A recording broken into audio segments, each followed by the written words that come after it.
Hi, my name is Keegan Gallagher, and I am taking computer science and software engineering at Gull Lake through the CTE program. And today I am doing a vlog to update you on what I've been doing in my virtual machine. If you've seen my last video, I talked about how I set up the virtual machine, and today I am using it to look into the terminal and add users, make new groups, stuff that you would do if you were, say, uh, the IT specialist at a company. So let's say I'm at a company and I wanted to add a new user. Over here you would see I have all of my commands that I learned. So if I wanted to add a new user, I would say sudo, which is what you would say when you're doing a admin command, because it stands for super user do, super user being admin, another word for admin. So since I am the admin of the whole terminal and system, I'm allowed to use sudo commands. And so I would add a user, and let's make this user named Mario.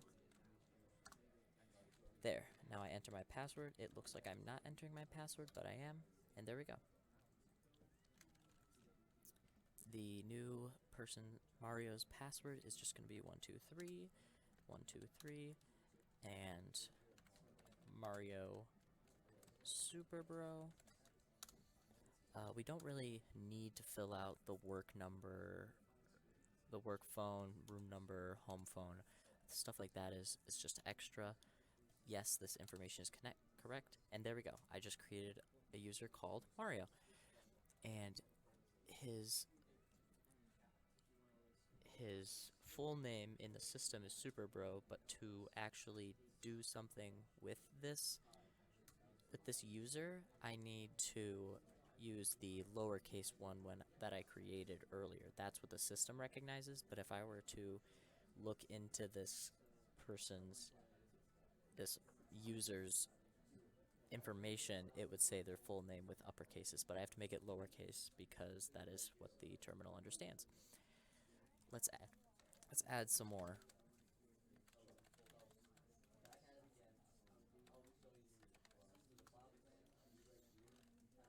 123, 123.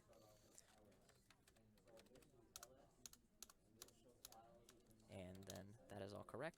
I can use my up arrow, and I can do just without having to type out the whole thing again. And I can add my final user. 123, 123. So now that I have all of these users created, I can actually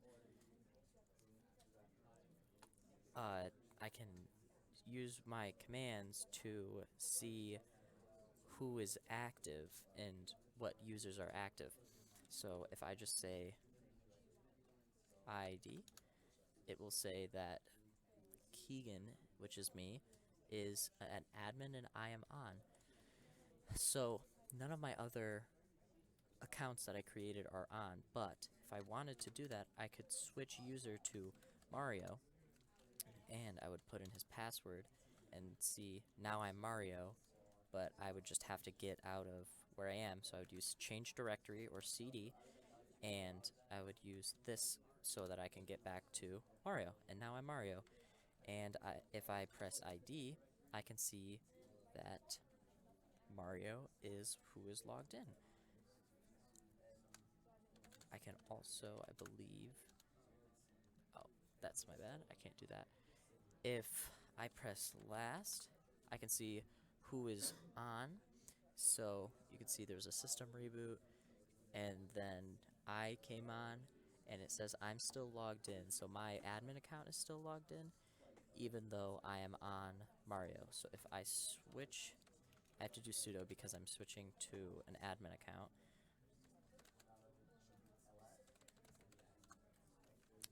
123.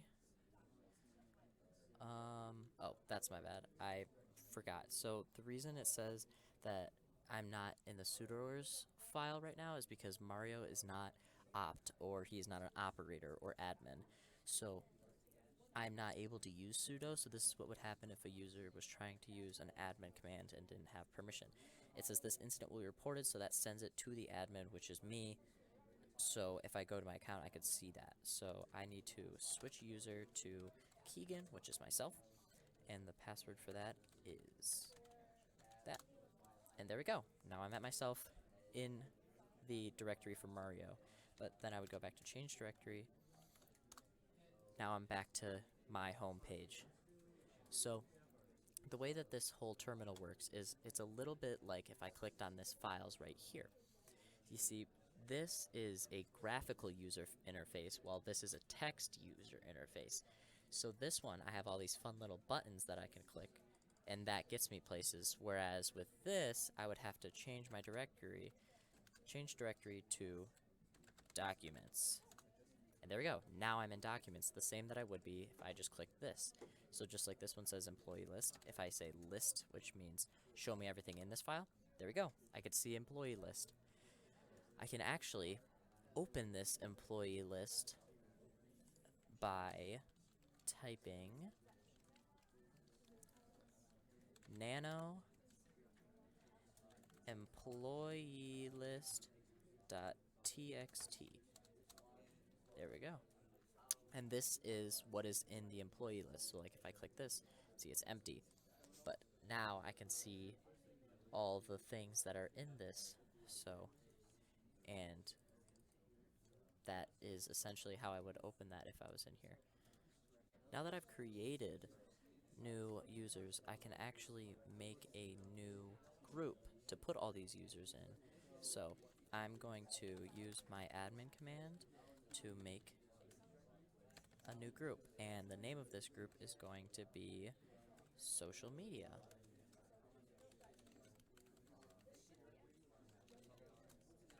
And I want to make sure that it's all one sentence so that when I'm searching for it on the terminal, I am able to find it very easily, because if I split everything up, it's going to be really hard to find the exact thing I'm looking for. So I'm using what's called the camel humping method, where I uppercase just the first letters and I keep them all together. So I am going to enter my password. There we go. I've just made a group. So now I can see all the groups by going compgen G, and this is a lot of information, but I can see the groups that I've made. Before this, I made a marketing group, and now I have a social media group. So if I want to go back to all this, I can just press clear, and there we go. Now it's a clean slate, but that doesn't delete anything I've made. That just essentially clears the terminal so that I can work on more things. So now that I know where my groups are located, I can actually add users to the group by saying sudo user mod ag, and then into the group social media, and I want to add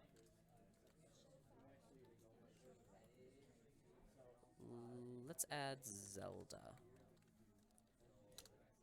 Oh.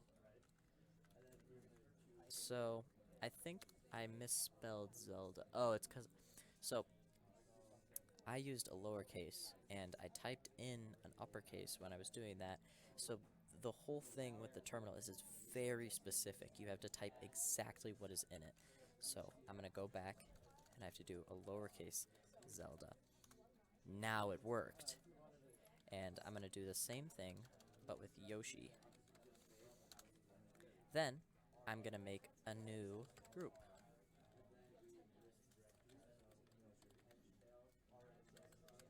And I'm going to make that the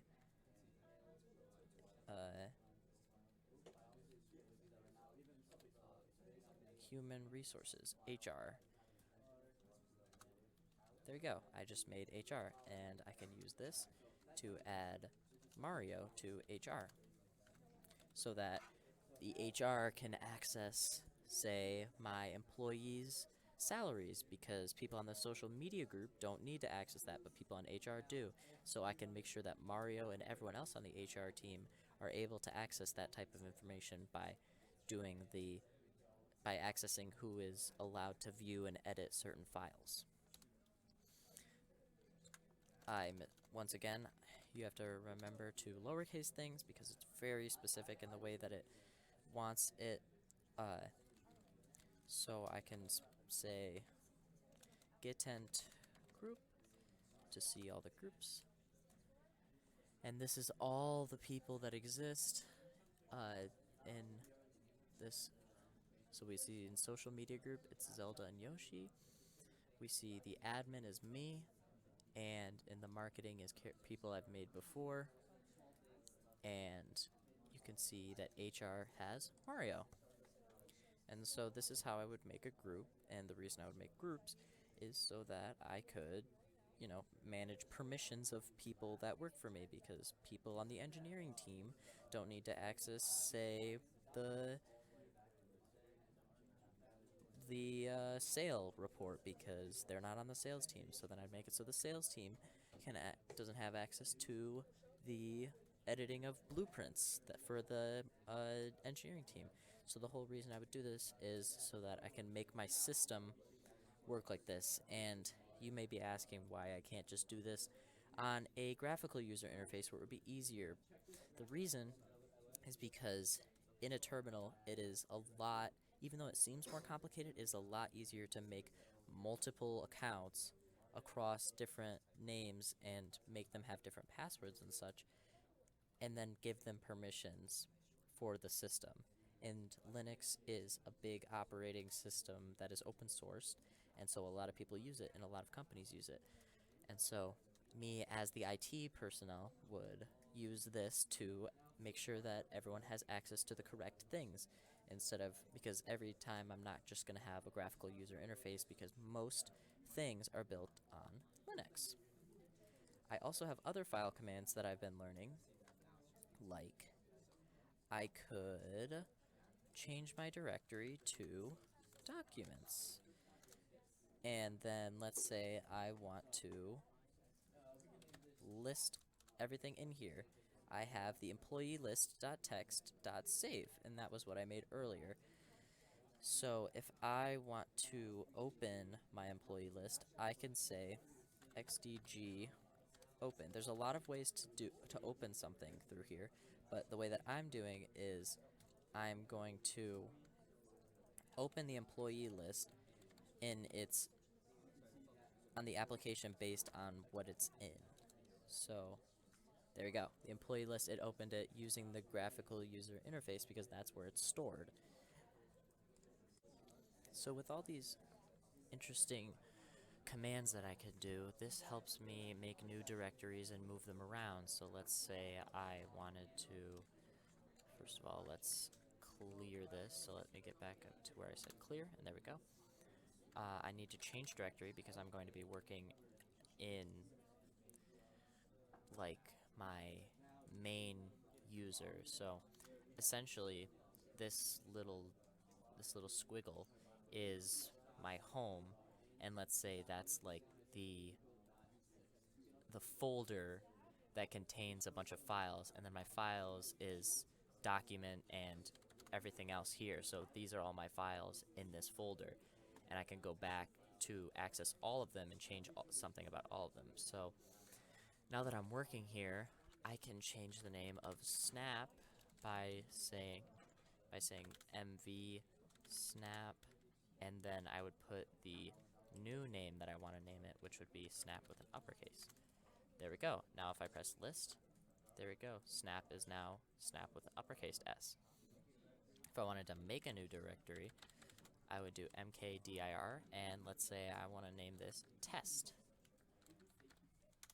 And if I list again, there we go. You can see test is in there. So to open these, I would change directory and go to one of them. So let's say I want to go to pictures with an uppercase, because it's uppercase when I'm referring to the directory. Now that I'm in here, I can list what's in here. I have images and I have a test doc. So I want to change directory again to images, but I can only do this by going into pictures and then into images.